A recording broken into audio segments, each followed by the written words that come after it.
Good morning, everyone. Thank you for joining our webinar today.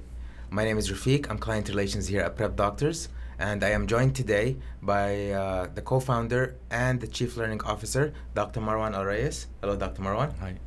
And also, we're joined by Dr. Ibrahim SaadEldin. He is the AFK Course Director. Hello, Dr. Ibrahim. Hi, how are you?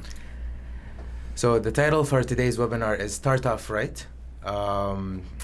We will be talking about how to start off your journey in Canada. We'll get right to it. So, Dr. Ibrahim, I am a new immigrant. I just arrived to Canada. Can you talk to me a little more about how to start the journey of becoming a licensed dentist in Canada? All right, so that's a very good question. So for dentists who are accredited abroad or whoever finished their dentistry programs out of Canada or US, when they come to Canada, they have to go through a series of examination to complete their equivalency process.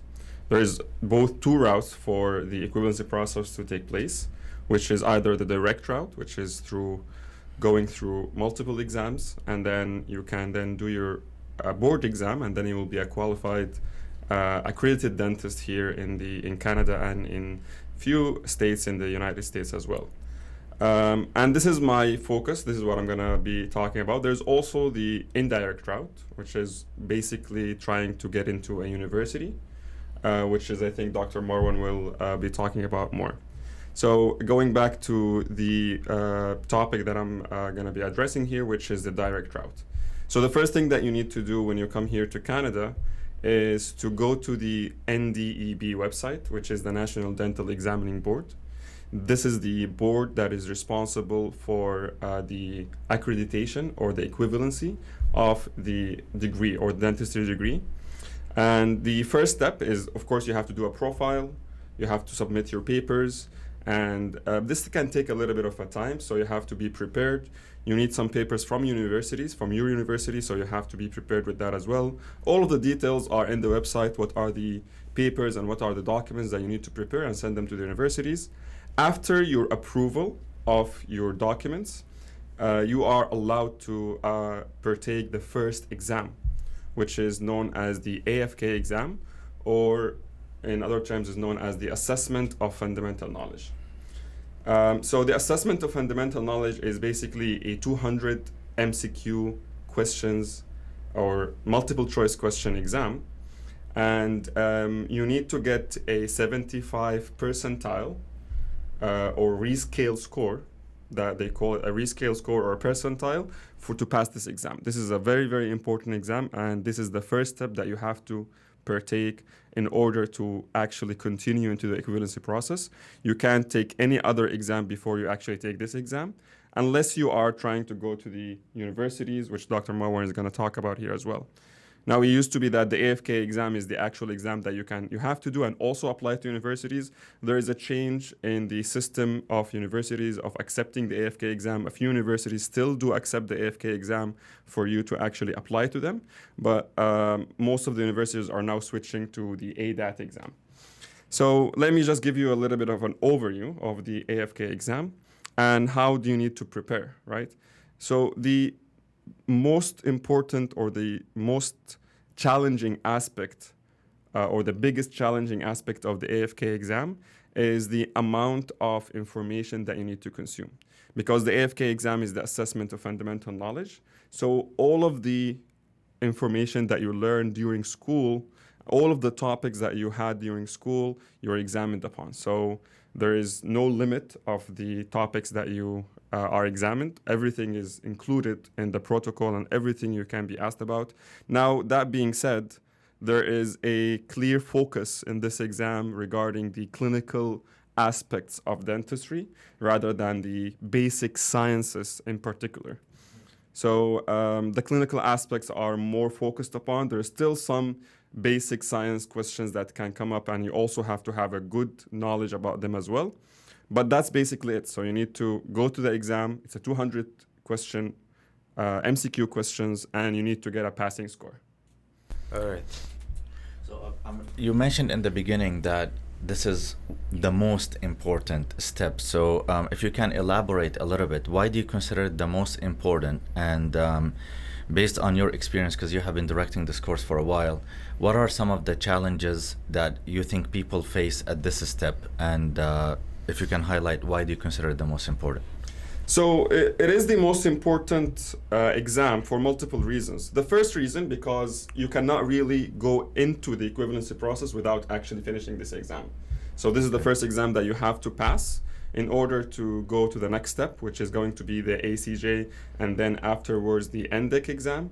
After you finish all these three exams, you are going to have to, you're done your equivalency. So now your degree is accredited. All what you need to do is to do a board exam, which is the same exam that all the universities students, when they finish, they have to take as well to get their degree or to get their license.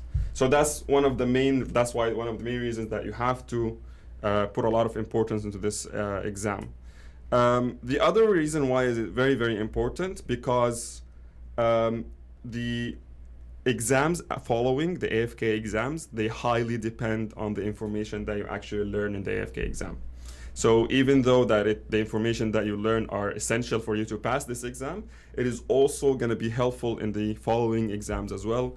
Either you're going for the ACJ or even in the DENTEC, in the situational judgment, you need to have enough information, enough idea about treatment planning, enough idea about different treatment aspects. So going through the AFK exam is very important. And there's a lot of challenges. Yeah? So one of the main challenges I just mentioned is the huge amount of information that you have to consume. So how much time do you think, like if someone asks you how much time is needed for me to prepare for this exam and to be ready, so what's the time frame? So this is, it depends on every person, right? So it depends on how much time can you actually spare during a day. People who work and study at the same time definitely need to have more, a larger period of time, because their time is split. Generally speaking, if you are able to dedicate 6 hours a day, 6 to 8 hours a day, 4 to 5 days in a week minimum, you will need around 5 months to be able to cover the material very well.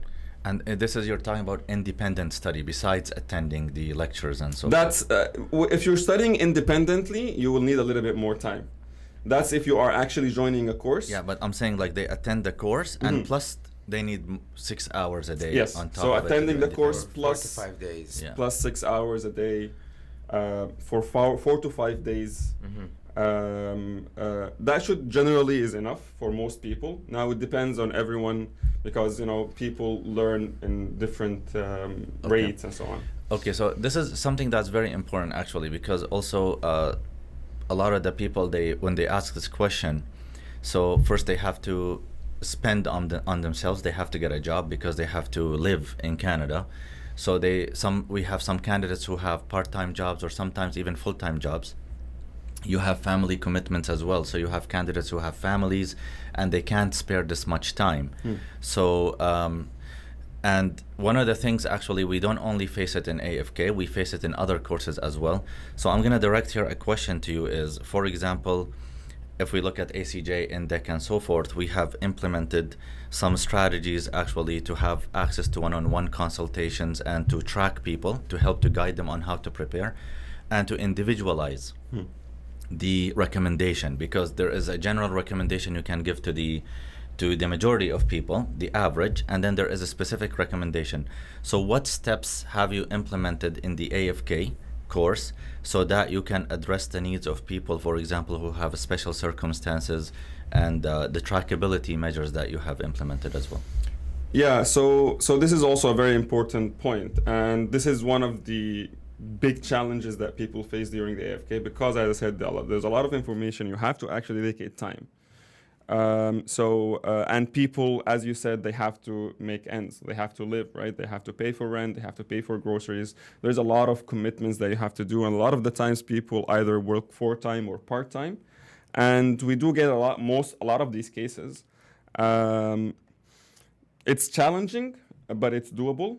we do have a few ways or to actually recommend or try to help people or guide people on what to do, how to approach it.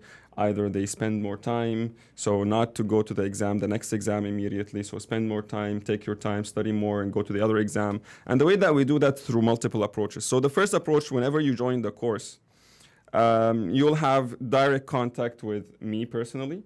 So you can directly contact me, and we have implemented a consultation session schedule that if you have any questions, if you have any concerns, if you have any circumstances, you can directly send me an email. We'll book you a session. We'll talk about whatever you need and how to actually overcome any problems that you have, any certain circumstances. So this is one of the important steps that we have taken, that we can actually directly be contacted, and we have a one-on-one conversation with participants. Another important feature, which is trackability, as you said. So trackability is done through multiple ways. We do have, so let me just give you a little bit of a breakdown of the AFK course, right? So the AFK course consists, the bulk of the AFK course is lectures, right? So it's heavily lecture. There's heavy lectures. There are over 40 lectures during the course. The lectures are long lectures. They are extensive. They're comprehensive. They're a full day lecture. The lectures are on Friday, Saturday, and Sundays, and the lectures are around 7 to 8 hours, 6 to 7 hours, depending on the day itself. So that's one part. The other part, which is very important, we have quizzes. So these quizzes, the participants, they are allowed to actually partake in, and they will get their results of that quiz, how much they did. And we also get access of how much exactly did anyone score in each material. So what happens usually is that by the middle of the course or by the end of the course, if anyone is not able to assess themselves well, they will have a one-on-one consultation. I'll have all the results of their quizzes, and we can have a discussion. So I'll have an idea of how much they're scoring, what are the topics that they are weak at, what are the topics they're strong at. So this is how we can actually track the progress, because we don't expect everyone to get 100% or very high scores from the beginning. We know that it's a learning curve. We know there's a lot of information needs to be consumed. So we have to actually look at every stage throughout the course and to evaluate if the person is actually progressing, if his results are getting better, his results are getting worse, topics that he is not very strong at. So this is one of the main features that actually helped us in order to be able to evaluate the progression of participants and to be able to give them advice regarding whether to prepare more and go to the next cycle or actually partake this cycle as well. So I'd just like to simplify or to summarize what you're saying. So you have multiple quizzes. Yes. And then when you're tracking people, if you see they're progressing well, this is a go ahead to the exam. So if you have a candidate who's not performing, then you get the one-on-one discussion with them. Yes. And then if you find, for example, they have commitments, family commitments or work commitments, then the recommendation would be to extend. Yes. And you individualize the recommendation. Definitely, it's individualized. So it depends. A lot of people, what they do is that, because as you said, it's not cheap to live here. It's very expensive actually. So a lot of the participants, especially now with the crazy prices and everything. So what a lot of participants do is that the course is 5 months, around 5 months. So a lot of people they have a job for 3 months or a full job or a part-time job. And then for the last month, they say, I'm going to just dedicate time, I'm going to study.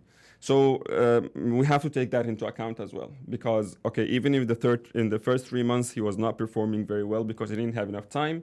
So now he has 2 months that he can dedicate more time to study.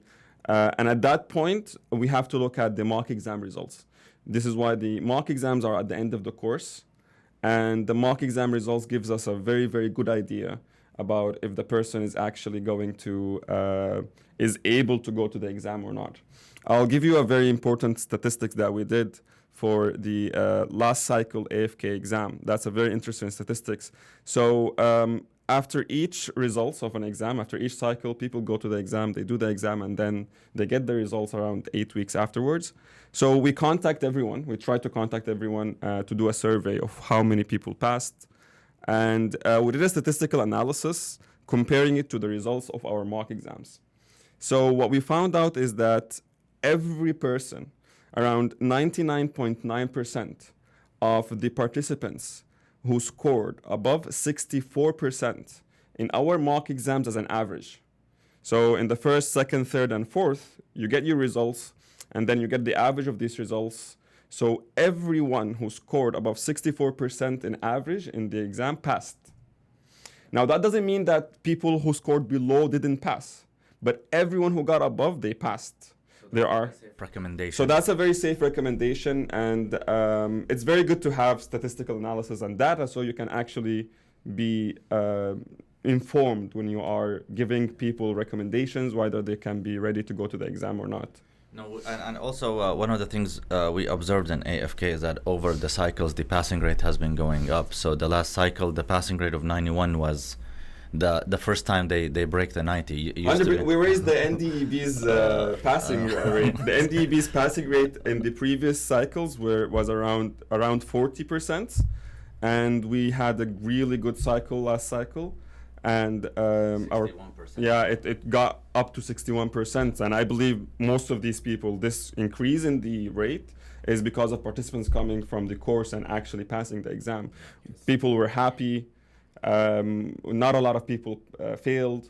People who failed actually know that why they failed, right? Because when everyone is passing, you feel, okay, there is a defect that I need to work on. So yeah. This is actually your raise, because you said people who failed, they know why they failed, and this is a very important aspect, because we sometimes get participants who have already exhausted, because we know that AFK has limited attempts. One of the main differences between the AFK and the NDEC, for example, the last step, is that in the last step you have unlimited attempts, or what they call unlimited attempts in 5 years, but in the AFK you have only 3 attempts.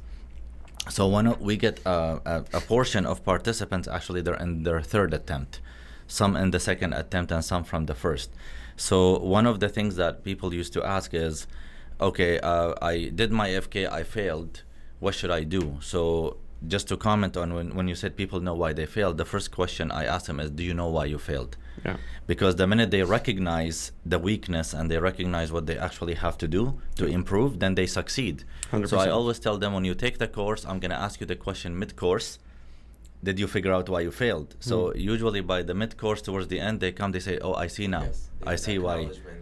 Don't know why. So that's very important, actually, a step. One of the other, so just to comment on that, so we also implemented a one-on-one session after the results comes out. So anyone who didn't fail, we sent them an email or a survey if they want to have a one-on-one consultation. Who failed, you mean? Everyone who failed. So who passed, we don't really, that's it, they're done, they're good, so they move on. So because we want to see, we're going to give them guidance, how they prepared, if there's any things that we can do more. So, and for the last cycle, I had maybe around 20 one-on-one sessions, or even a little bit more or less. And one thing that I noticed is that the people who failed, they got a very close scores. So they were getting 70, 71, 72, 74, right? So they're not very far away. So the recommendation would be, okay, the next cycle, the next time you go, you will pass. You just need to work more, right? People who are scoring very, very low or lower than 70s or low 60s, then we'll talk about it more and so on. And this is one of the other things that we do, is that after people fail, we can also guide them what are the next steps. Yeah. So the target is actually to reduce that percentage as much as possible and to prevent it. But also one of the things is some people, they take chances. And because of time constraints, family commitments, and so forth. So it is important, actually, one of the things that Dr. Ibrahim talked about in the beginning is the time to be dedicated to this exam because of the amount of information. I remember in one of the mock exams, there was some candidates, they had their babies on a stroller and they were walking up and down when we were doing it online. So they have family commitments, and this is something we can't ignore. So if someone has that constrained, then I would recommend that they don't jump and take a chance without being prepared. This is actually one of the challenges that we get in the AFK, is that we get people who already, there are two scenarios here. People who have commitments, they tried their best, and then they went to the exam and they didn't pass.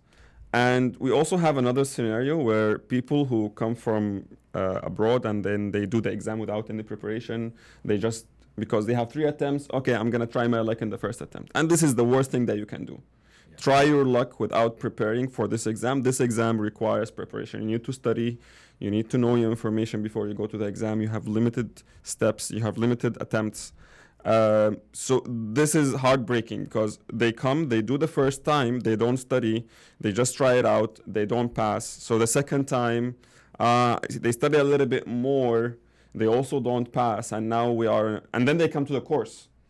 Right? So now they're a third attempt, and it's very, very critical. So even the recommendation for a person who's a third attempt is going to be different than a recommendation for a person who's the first attempt, right? So if you're on the third attempt, you need to be getting much, much higher scores. You need to be more, you have to have a safety margin so you can actually reasonably and go to the exam, make sure that you are actually going to pass the exam. So that's actually a very big challenge. So just to comment on one thing, that people who just give it a try in the first time without like enough preparation, a lot of them, they say that we're just going to give it a try. Yeah. But one of the things they don't recognize is that when the failure result comes out, it's very traumatizing. Yeah, it is. And we try to prevent people from going through that. The idea of going through courses and preparing enough and having confidence is so that you don't experience a failure, because no matter what, even if you go to the exam knowing that you are not prepared,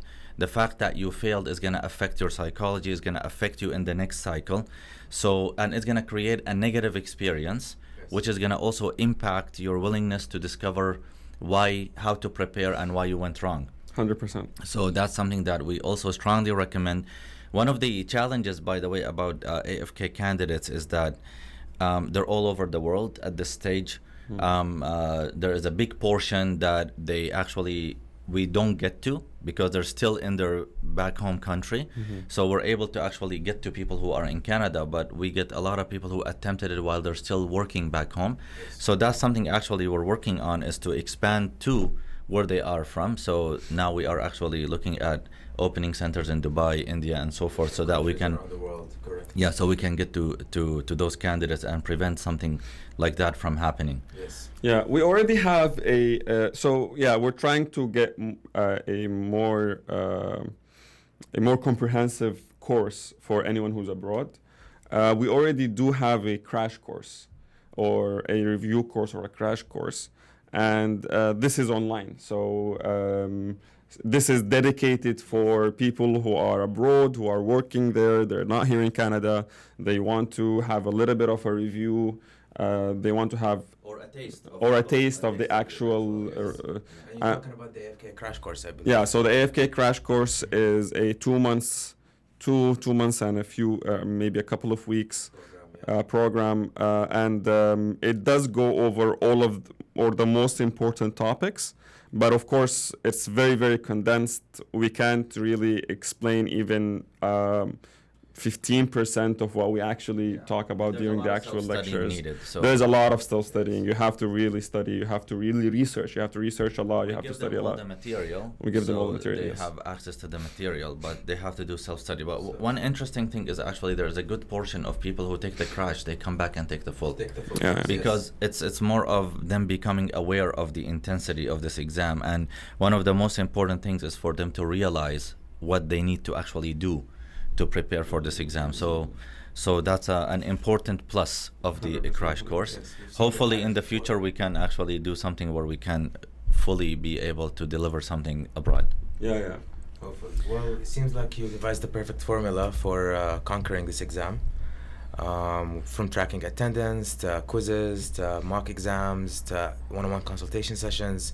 and this will ensure the maximum probability of passing this They exam. have to beat the passing rate of last cycle. Yeah, hopefully. one of the indeed. other important points that we have in this course is the amount of questions that we have, the question bank that we have.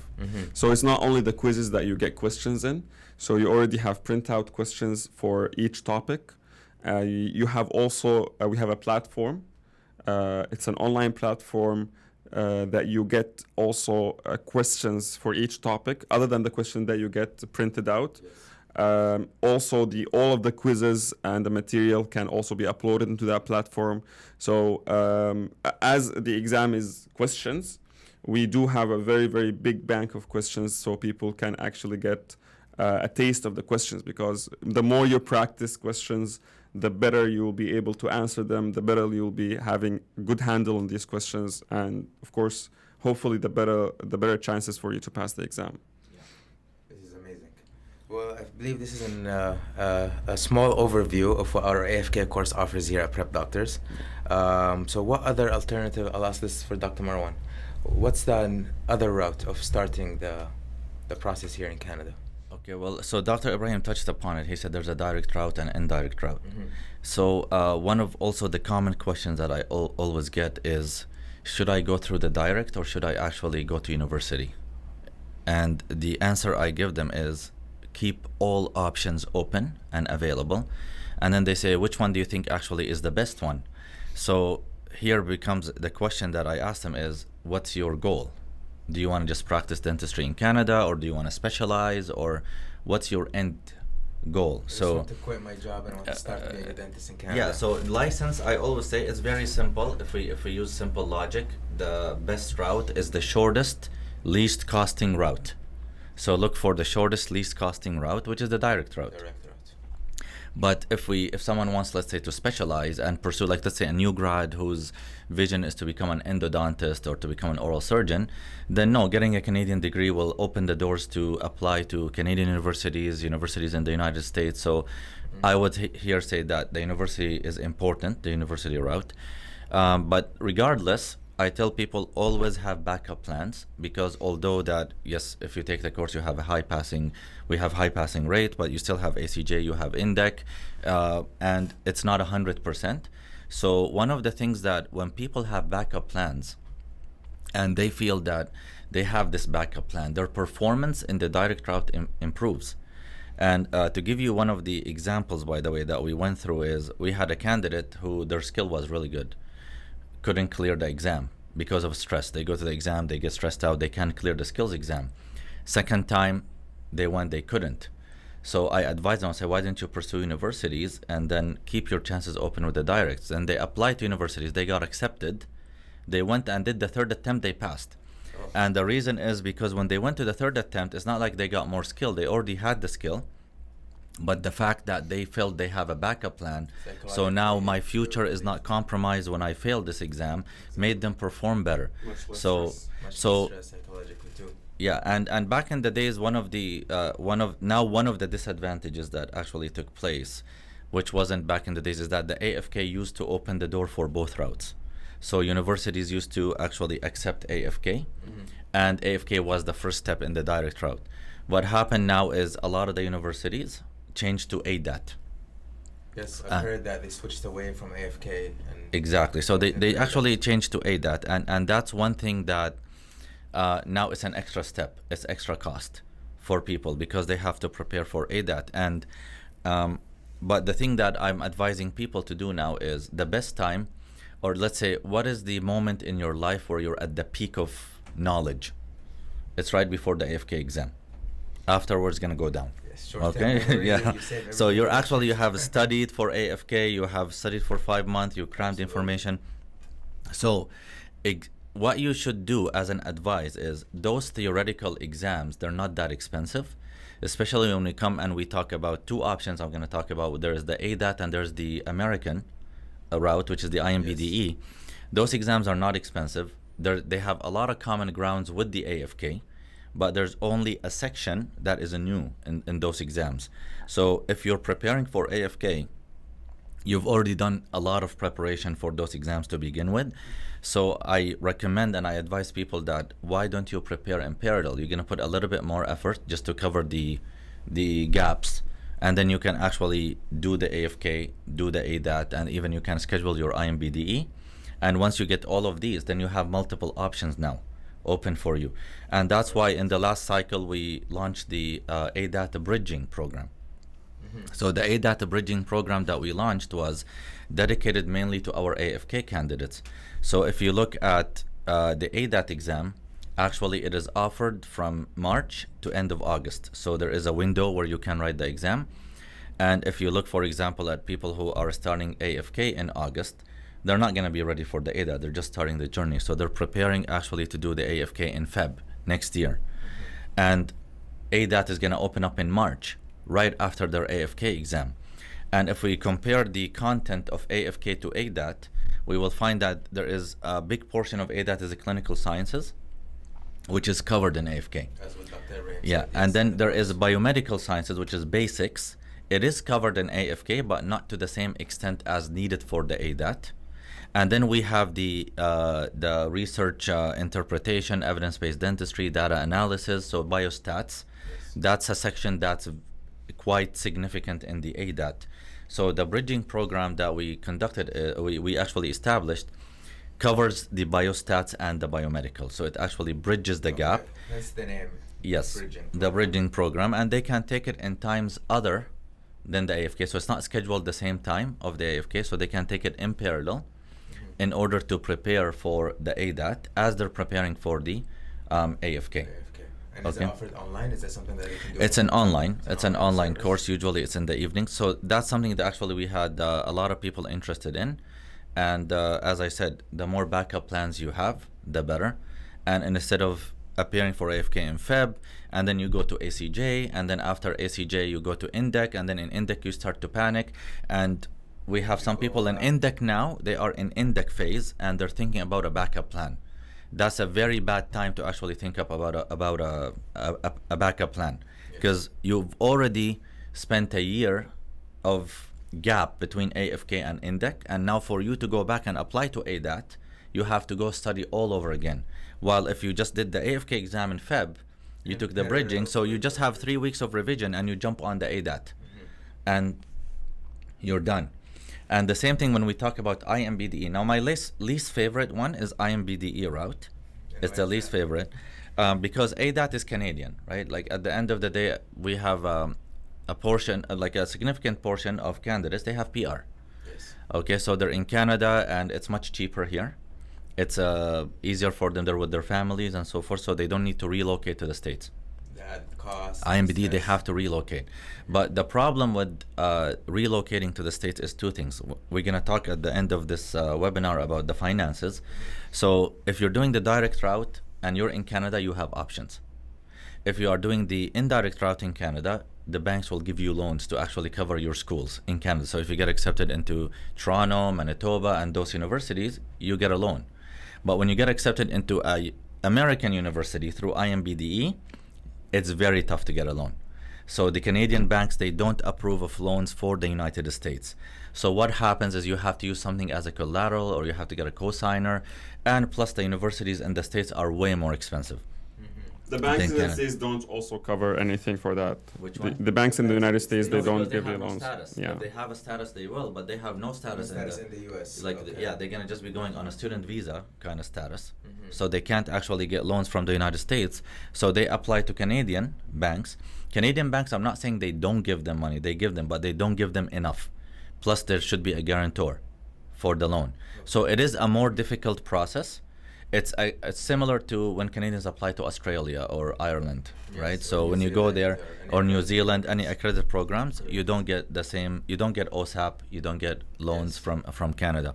So that's why the INBDE is pretty much a last resort for people. But I would say initially they should invest in AFK and ADAT. In parallel. Yeah, but why do I say INBDE? Because INBDE you need to pass. The exam is the easiest of all three to actually pass. Once you have prepared for AFK and for ADAT, you're pretty much in terms of knowledge wise ready for INBDE. We do have a course for INBDE, but most of the people who take it are actually from US or people who are going directly to US. But we also have a test builder. Yes, the subscription. The subscription, which is actually questions tailored to the American exam. American board. So let's say they took AFK and ADAT. All they have to do is subscribe to this platform, and then they have 3,000 questions that are American Yes. questions. And 1 year access. And 1 year Full access, so they can prepare on their own and do the INBDE. But I still recommend they get the INBDE out of the way, because again, they have studied. So they just have to pay for the INBDE exam and take it.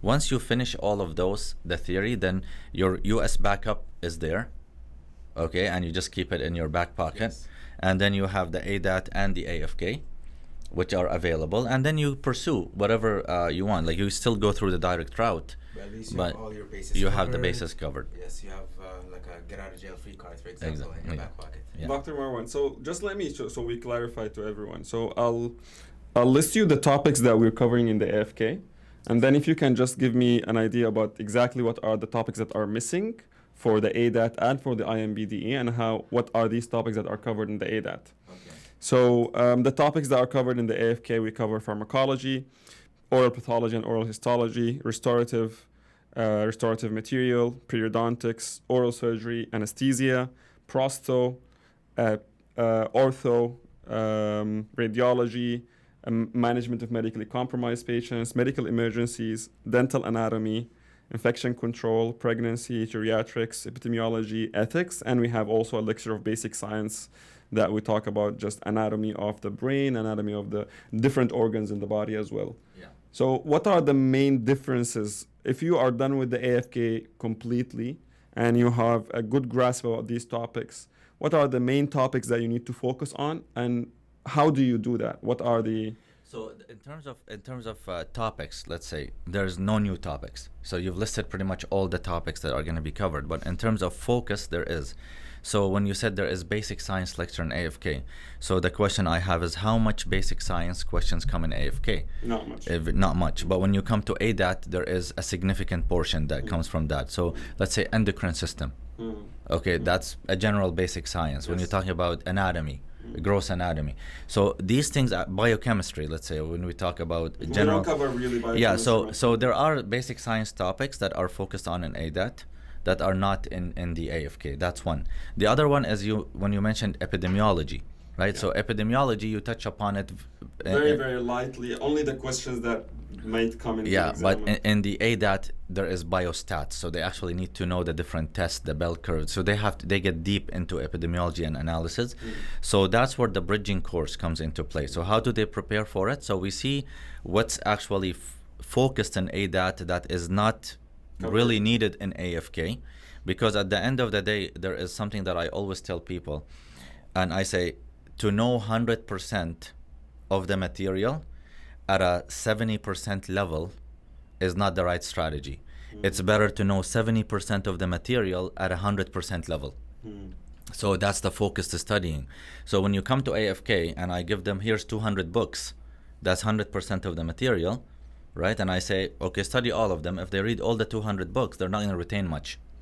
Correct. So, but what we say is, this is what mainly, like, you know how the NDB identified the different topics, this is what's focused on. Focus on those, and don't bother yourself with a random question that can come out of this material, because we know the majority comes from this as per NDB. Know it 100%. Same thing when it comes to the ADAT. When we look at the breakdown, we say you have to know this material. So how do they prepare? The bridging course.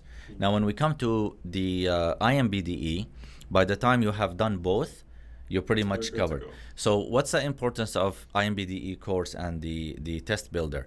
There are some standards that vary across the border. So there's some guidelines in the United States, for example, they are not adopted in Canada.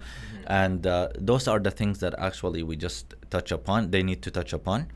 One example is, when would you drill a cavity? You know, like there is a criteria, the Canadian criteria differs from, you know, American universities. So these kind of things, they need to adapt to it. And how would they get it? Either they do the test builder, for example, and the test builder is actually a platform where you select topics to be tested on, and then after you do the exam, every question has an explanation. So it's like pretty much self-study platform. And if they feel they need a refresher, there is also the INBDE full course that they can take. Wow. How long do you think if someone who did the AFK and they did the exam and they want to appear also for the ADAT and the INBDE, so how much study time do they need after the AFK for them to actually go to the ADAT and for the INBDE? This is a very good question because it depends which cycle of AFK they're in. So now actually people who are starting in August, they are in the best position. Why? Because by the end of August, there's no more ADAT exams to be conducted until March. So their AFK preparation is going to coincide with their ADAT preparation. So as they're studying for AFK, when they take the bridging course, it's just like lectures at night. So they have time to study for AFK, and then they take the bridging course, and then after Feb, they have a month to study and to finalize the bridging, and then they appear in March. So the bridging parallel. course can be simultaneous? It's in parallel. Okay. The preparation is in parallel. But the difficulty comes with the candidates who start AFK in Feb. Because those who start AFK in Feb, They're going to do the exam in August. no, they have limited window, and they're going to be under time crunch because our AFK course is ending now, right? And after they do the AFK course, there's a very, very tiny window for them to catch the ADAT for the ADAT exam. Exactly. So you Yeah. have the main advice that you give is that you have to be aware of when are you going to do the ADAT and prepare beforehand. Don't wait until after you finish the AFK, especially if you're going for the August cycle. If you're doing the exam in August. Yeah, the one already we have a big portion of our AFK candidates. They took the Yes. ADAT bridging. Some of them already attempted ADAT, by the way. Yes. So for those who are taking AFK now, and they're planning for the university, they're not going to have much of a time if they've not already booked, which is the end of August, pretty much. Yes. But for anybody who's starting with the new course, well, they have until March next year, because that's when they actually can do the ADAT. The first ADAT. So they have plenty of time. Now their focus is going to be on AFK, and there's these additional lectures they can take. So they have a couple of options. One option would be to do it in parallel, and one option would be to finish AFK and then do the bridging course. But what I recommend to people usually is do them in parallel so that you have time to review afterwards. Because as you do the AFK exam, a lot of people wipe out their brains from the information they have accumulated. So you want to retain them just for a couple more weeks, add the ADAT, and then go to the exam. Yes, and they start applying to the universities. The INBDE is flexible, by the way. Usually, like it comes after ADAT, they can do it. All right, so this seems overwhelming. How can someone pay for all of this, or how can I? So this is your specialty, actually. So we talked about actually here. So we talked about how people can become dentists in Canada, but the finances that we were talking, the cost of the equivalency process, the different routes can become overwhelming. And this is actually prep doctors have started in kind of retrospect approach. So we were primarily focusing on people in NDEB first to help out, because that's the step that people struggle with the most, is the most costly step out of all of those. And then we went back to ACJ, and then now we are at the beginning. So what we are actually trying to do is, and here I want to talk about equality and cost of training versus people trying to find shortcuts and getting stuck. So to get a high quality, and we happen to be very high quality courses, it's not going to be cheap, right? So at the end of the day, they say, okay, how can I pay and afford that? And also the mentality of immigrants is important to tackle, how the Canadian system runs and where they come from. There is a culture that they actually tough to understand for them in the beginning. Of course, I spoke to a lot of candidates that are new immigrants. They're used to back home mentality where pay everything in cash.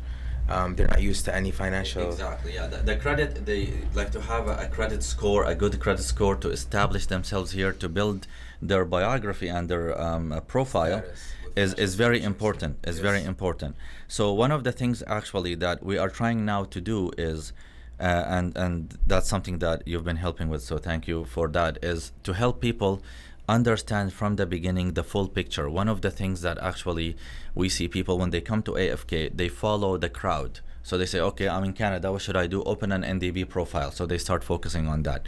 Then they say, oh, do AFK. They do AFK. But what's important is, how about know from the beginning how much it's going to cost you all the way, and what's your plan to actually survive this hole, and to actually have a backup plan for the future. Yes. So this is what I wanted to touch base on. I feel it's very important to highlight the cost of this whole journey, and plan ahead before you even start the process. Know the tools, know the resources that you have available for you, so you can decrease the amount of stress financially, and you can focus on actually passing these exams and the process. I think that's one of the big factors that people consider. Yes. Like, how much is it going to cost me? So I think we can touch upon that. And we get hundreds of inquiries a day. Yeah. How can I start this process? How can I pay for it? How can I balance between work and household and paying for these courses? And we have also candidates who come and they say they focus on AFK, and then they'll say, I'll figure it out once I get to the next step. And then in the next step, they try to figure it out. And then when they get to the third step, which is very expensive step, then they're like, okay, what should I do now? Then they get squeezed, and that's when they start to choke. Yes. So that's why we will talk about, and I'm going to address the question to you in terms of the programs that actually Prep Doctors is working on to help people out for this process. So we know that we have already, we talked before about the program for INDEC. Yes. But the first step, which Prep Doctors have divided the roadmap into two components, theoretical roadmap and the practical or the INDEC roadmap. So the theoretical roadmap is pretty much courses to be taken before you get to INDEC, which is the most expensive. Portion, yes. So for that roadmap, what does Prep Doctor have to offer? Yes, so we are offering the theoretical roadmap now, which is basically you take any of the theory courses, you have access to over $10,000 of funding to pay for your theoretical courses, whether it's AFK, ADAT, INBDE, and you'll have access to $10,000 of funding at 0% interest. This is very, very important to highlight, because usually candidates will take out line of credits, they pay interest with the recent rates, I'm sure. Yeah. Very difficult. So now they have up to more than $10,000 actually of 0% interest loan that they can take any of the theory courses that we offer, and it's divided into 12 monthly payments. So we pay once a month. It's a very minimum payment depending on which course you take. But just to illustrate as an example, if somebody's taking AFK and ADAT and INBDE, for example, the full package, their monthly payments should come less than $1,000 a month, and it is interest free. This is what's very important to know, that it is interest free, and you have 12 months to pay for it once a month, but you actually have access until you pass 18 months, we call it, but until you clear the exams. Okay, so just to clarify this a bit, so if let's say I am a candidate who wants to sign up for this program, so number one, I sign up for, you said 10,000, right? Yes. Okay, let's say halfway I want to withdraw. I don't want, like, I took a product and then my life circumstances change and I want to leave the country, something happened. Exactly. So what is it a commitment that you have to actually exhaust all the 10,000, or is there a way you No, can? absolutely not. This is a very good question. This does happen. Sometimes the candidate will sign up for AFK to start with, and then they'll do the AFK course, and now they say that, okay, as an emergency happened or there's a situation that I need to attend to, so I can't continue this journey. That is fine. You can opt out. You just need to finish the course that you're taking, the fees for it, and the attendance, and then that's it. You can stop. You're actually not liable for the full $10,000. It's kind of like you use as you go, kind of. Okay.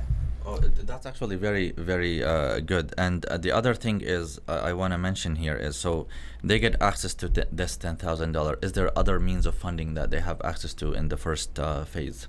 Yes. So usually candidates take other loans from other institutions or somewhere else. However, this $10,000 is for our courses specifically. but they can use the other loans to pay for their day-to-day. They don't have that big stress. So now all of a sudden they have access to 10,000 from prep doctors through our prep assist program, and another 10,000 or whatever through the other programs that are already out there. Okay, so the other programs I believe is through CIBC. I believe so, through CIBC. Yeah. You get access to $10,000. I believe the interest rates are prime +1. You pay monthly for it, all that stuff. So I have a question here for you. Let's say if someone says that, well, I'm not gonna actually get.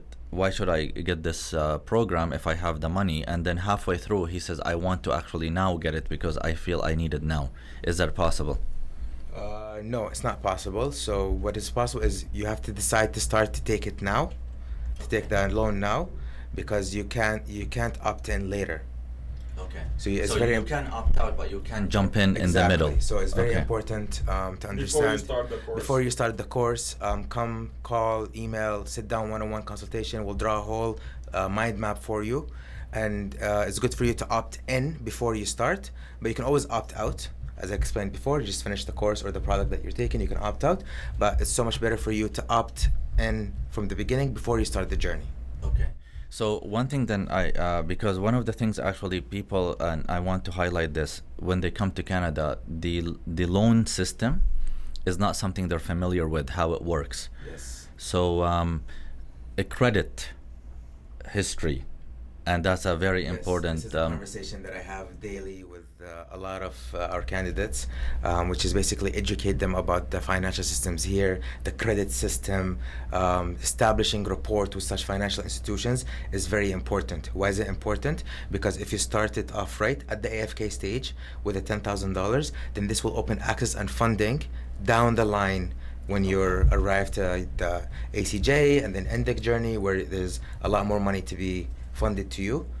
You establish rapport, you establish good credit history. So this 10,000 is just dedicated to the first phase, the theoretical, and it's going to unlock more funding, and this is exclusive to prep doctor students that start the journey. But just to highlight that, it will unlock if you actually make your payments. I mean, yes, part of the building rapport with the financial institution is to make sure you do the payments on time. Things for immigrants or anyone who comes to Canada is to understand that it's based on credit.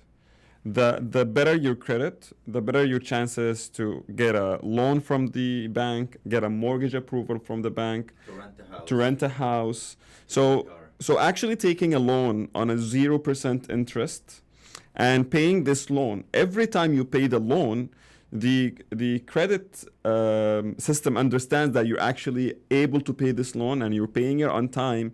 So every time you pay the loan, your credit increases. So once you, for example, you get a loan for $4,000, let's say, to do the AFK exam, right? So, or the AFK course. So you're done with the course and you've paid the $4,000 in 6 months, let's say. Your credit is very high at that point. So if you want to apply for another loan from any other institute to pay for other expenses, they already know that you're actually, because this system is not just prep doctors, right? It's a universal, it's a global, but I mean in Canada it's pretty heavy because it's federal actually in Canada. Yeah. Financial institutions are controlled federally, or at least they have to, regulated by them. So yes, as you said, it's very important for you to start now. So down the line, you have that profile, you have that history, you show that report, basically making payments, all that stuff. One of the and they call it the good debt. Loans like these, they are considered good debts, and good debts is like something when you take and you're paying on time and you're not late in payments, and that starts to build your score, and this is something that will make institutions more willing to give you something down the road. But actually, just I want to touch upon when we talked about immigrants, like I'll talk about, for example, my dad, because his mentality was to pay everything up front. He doesn't believe on why should I actually pay over 12 months, especially like when you go to buy furniture or anything like that. Especially it's zero interest. So I used to always get into an argument like, okay, you're not paying any interest, it's zero interest, why you're paying it up front? You can take this money and invest it and make money on it and then pay it slowly. But this is one of the things people feel that I want to get rid of this debt. I cannot sleep with debt. But the system in Canada is all built on cash flow management. So if you ask anyone who's in business here, they will tell you that it's not wise to reject any zero interest loan when someone gives you a zero interest loan, like imagine you're going to buy a car and they tell you can pay it over 8 years, zero interest, and you say, no, I'm going to pay 80,000 up front. What's the point? Take this 80,000, put it in a savings account and invest it. You'll make money and it will grow while you're paying your car. So if even a doctor, Dr. Marwan, just sorry to interrupt you. So if I'm a international trained dentist and I'm coming to Canada and I come with money, I have prepared for this. So I have $60,000 that, let's say, I want it to cover me throughout the process. Yes. Is it better for me to actually take credit or a loan, or to actually pay everything cash and just get it over with? Well, think about it. You have 60. Yes. Invest it, or at least put it in a high interest account. Let's say you'll make money on your 60 while you're paying slowly the amount. Like when it starts not to make sense is if you're taking a loan with a high interest. Because if it has a high interest, then there's a cost on the money you're borrowing. But when it's zero interest, so this 60,000 you have, you can put it in savings account, you keep it, and you pay slowly. And one of the things that actually can help out people is those who work part-time. It becomes even easier to manage the cash flow, so it doesn't have this big of an impact on them. Especially that, don't forget that exam fees have to be paid up front. You cannot take a loan for exam fees. When you actually get to the NDEC exam, it's $8,000 now with the 1,000 discount that they have provided. So that's just for the exam itself. And you have the living expenses as well, because you have to pay a rent, you have to get a car, you have to live, and so forth. So instead of using your savings to pay for courses, you use it for other purposes. And even if you have no other areas to spend it on, keep it on the side, invest it, make it a safety net. It will make you money, and then you pay slowly. Yes. Keeping cash flow with you is very important. To have backup, so you don't run into a choking situation where when you don't have money, now you're running. Because this is one thing that people actually need to understand, is that the banks, they give you money when you have money. They don't give you money when you don't have money. So actually you go apply for a loan and they look at your bank account, you have 60,000, you're an amazing client, because they look at the risk, they assess the risk. So at the end of the day, you look like a low risk because you have money, and they look at your profile, you've been paying on time, this is good. But you go to them and your account is in the overdraft, minus 1,000, you don't even have money for that. You're just barely paying minimum payments on your credit card because you can't afford it. And now you say, I want a loan, then you're in a very high risk category. So when you actually get to that position, it becomes way more difficult to actually get the approval and for institutions to give you money. So that's why I advise people, don't reject any line of credits. Don't use it. You will not pay interest on it. But if you get an approved, take it, put it on the side. Don't use your cash up front. It doesn't make sense, especially if you have payment plan for zero interest. It doesn't make sense. Keep as much cash as a backup with you, and then use it when needed. This habit of paying upfront, because anytime you pay upfront, you can't get it back. That's the idea. So one of the things, actually, I've had a friend who wanted to pay his entire house upfront because he got like a lump sum from back home. So he paid it, and after that he wanted to expand. He didn't get approved, while he had already an approval on a mortgage. So that's why we tell people, you have now an opportunity to, now of course there is conditions. They should have an initial score that is 600, 650, I believe. 650. And that's a status in Canada. A status in Canada in order to qualify. But qualifying for this is going to open doors for you. It's going to open doors for line of credits. It's going to open doors for down the road if you need it. And there's no cost on the money that you're actually Let me taking. just repeat the conditions so everyone just get them. So what are the conditions? So I want to apply. So what are the conditions for me to get PR status, PR status or citizenship? And initial score of 650. Equifax. That's the score of the Equifax. You have to Yes. get a 650 score of Equifax, Yes. which is not very high. Which is not as very long as someone did not deflect on payments or did not pay, or the majority of people that are immigrating to Canada in the beginning, they have more than this score. They're usually above the 700. Yeah. Good. And I'm getting some questions here. Is that can you take the loan just for AFK? So just to re-emphasize on this, of course, you can take the loan just for AFK, and after AFK, if you want to opt out, you can opt out. I think what they mean is different, because one of the things that I want to explain here is, for us to be able to offer these programs, they are not just a free program, because they are based on statistics. So actually, to get someone to get a financial institution to say we are going to provide this at zero interest. They're not going to give it for free. They are giving it because prep doctors have shown statistics of high passing rate. And that high passing rate reduce the risk on the bank. So they say, okay, it's only if someone goes through your roadmap, then we are going to give this package to them.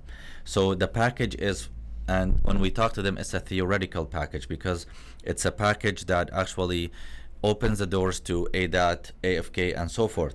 So when they are going to commit, just so that people are aware of this, they are committing to the package. It's called a theoretical roadmap package. And they sign up, let's say, for AFK. Now, down the road, they have options. They can either add more and keep on going, or they can opt out. But they cannot say, I just want to get AFK. That's not how it works. It's considered a theoretical roadmap package. It's a 10,000 package that they commit to, and they start actually paying the installments for that.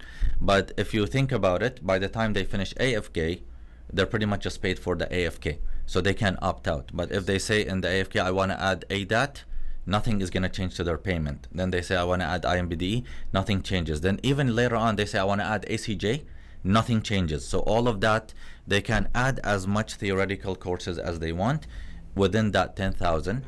And then once they come to that limit, then they can revisit. And they can open the door for access to more funding. So if I can give you an example so you can clarify it more. So now I'm a new immigrant here and I want to do the AFK course and I opted for that theoretical package. So I get access for $10,000 and these $10,000 I can only use them for these courses. So first I'm going to use it for the AFK course. So I'm going to, let's say it's $5,000. No, it's not you use it for AFK. So you opted for the 10,000, right? So let's say the monthly payment is going to be around 866. Yes. It comes to that 866. So you started your AFK, you signed up for AFK. So you pretty much used only AFK. So AFK that costs around 6,000, let's say. So that means you utilize 6,000 out of the 10. You start paying the installments for 10. Right? So you start paying the installment for 10. So you're paying like 866. But the AFK course is 5 months. So by the time you finish the 5 month, you're pretty much paid around, let's say, 4,500. So you don't even cover the AFK yet, what you used. So let's say at the end of the AFK, you said, okay, I just want to stop here. You can opt out, but you have to find out, you have to keep paying until you cover the AFK. And then you're not going to be charged for other services. But let's say that while you're taking AFK, you said, I want to add ADAT. You add the ADAT, and you continue paying the equal payments. Same 866. 866. But the idea is you're signing up for 10,000, you're paying them in installments, and you have up to 18 months to take any theoretical courses, okay, within prep doctors. And if you opt out, you just have to pay for the services you took, okay? So this is how it works. It's a very good program, I think. It's just to give people extra access to funds in the beginning, and I think they also we are working with CIBC. We're trying to also do something for candidates. So that's the financial institute that we are actually getting the funds from? This is different. The CIBC actually offers people, I think, $10,000 for AFK. Yes. For AFK, and you know the percentage of people the percentage of people who apply to this program is few. They're not much, because they're not aware of it, and they become aware of it later on. So but it's high interest. It's very high interest. But what I would also recommend from people, it's compounded. But what they can do, my recommendation would be, is if you take the zero interest from prep, apply also for the CIBC. You're gonna get 10,000. Don't use it if you don't need it. Keep it in the bank. Keep it in the... Yeah, because if you keep it in the line of credit, you're not charged interest. Only when you withdraw from it, you start to get charged interest. But when you get approved, they don't take the approval back from you. But if you come later on, when you have an incident in your life and now you're not getting approved, you lost it. So I would say get into the habit of getting the approval for that. Keep it on the side. Don't utilize it until you actually need it, because the CIBC is going to also open up more funds down the road, and the prep doctor zero interest will open up more funds down the road. So it's also a way of building credit with prep doctors and with CIBC. Yes. That's very good. So it means that you have to actually proactively get into these programs. Because I'll tell you a story that happened with me. So after you finish the equivalency process and you're actually licensed as a dentist, you can right away, in the first year only in the first year after you're licensed, you can get a loan from RBC for $300,000, I think. Yes, it's a line of credit. It's a line of credit. And if after that first year passes and you didn't apply for that loan, you're not going to get approval. Exactly. So the approval doesn't mean that you're going to get approval anytime. Exactly. It's specific times, and you have to be aware of that. So this is something that people, I think, they don't know. I didn't. Yeah, so I didn't apply for it. I missed it. Yeah. And by the way, this is, you know, why this happens, because we have instructors with us. They got the 300, and because they learned from Dr. Ibrahim's mistake. But the idea is, because let's say the first year, the RBC anticipates or they predict your income to be high, so they have no conditions. But for after that year, to apply for a line of credit, you have to prove your income. So now you're in a different category, and then the line of credit changes. Exactly. So you come to Canada, you apply to CIBC or you apply to this 10,000. You're clean. You have a clean slate. You get approved easily. Now you start actually living in Canada. You forget one credit card payment. Okay, it goes on your credit, and now you don't get approved anymore. But if you already have good credit and you're paying on time, it saves you. So the idea is, when you have the opportunity, jump on it and don't delay it, like Dr. Ibrahim. That's very good. That's a very good advice. Very good advice. Okay, I believe that we covered the gist of it for the Prep Assist Financial System program. If there's any questions, we yes. can take it, or So they can reach out. We have some questions here. One question is, what if I sign up for the theory roadmap package and I take AFK and I receive my results and I couldn't clear the AFK? Okay, so it's a good question. The question here is, okay, they took AFK, so they exhausted, let's say, around 6,000. They still have the 4,000, right? So they can utilize it for review package. They can utilize it for a crash course, for exams, like mock exams. So there's multiple packages. They can try to do the ADAT and go the other route. So they still have access to more funds to take other services. And as I said, if they want to opt out, they also have that option. There's multiple options there. And they still have enough funds to actually go for the second run. Yeah. Awesome. And we have one more question here. If I started with ADAT and INBDE only, okay, how helpful will it be for me to take the AFK after? Okay, if they start with ADAT and INBDE only, they still have to go the AFK, because the big clinical portion of ADAT is taught through AFK. Okay, so AFK has plus bridging course of ADAT covers ADAT. So if we actually look at the content of ADAT, it's more than the content of AFK, because the focus of AFK, as Dr. Ibrahim mentioned, is a clinical, while the ADAT has a clinical plus basic sciences plus biostats. So there's additional topics that are focused on. So let's say someone comes and they say, I want to prepare now just for ADAT. You have to take AFK and the bridging course with ADAT. Okay, that makes sense. All right, awesome. I believe this is the majority of the questions. Actually, one more question. This is going back to before even applying to the NDEB. A lot of our candidates are still not in Canada, and they're asking if they are just finishing school right now.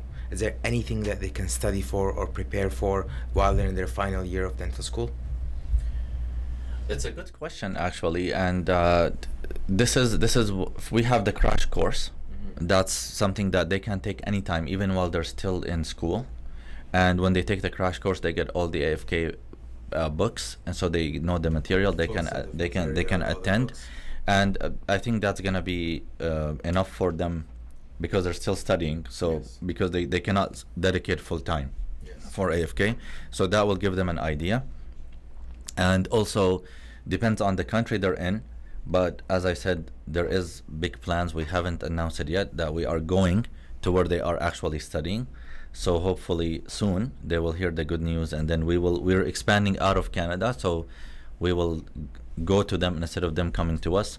The only thing that's gonna be remaining is they have to come to Canada to write the exams.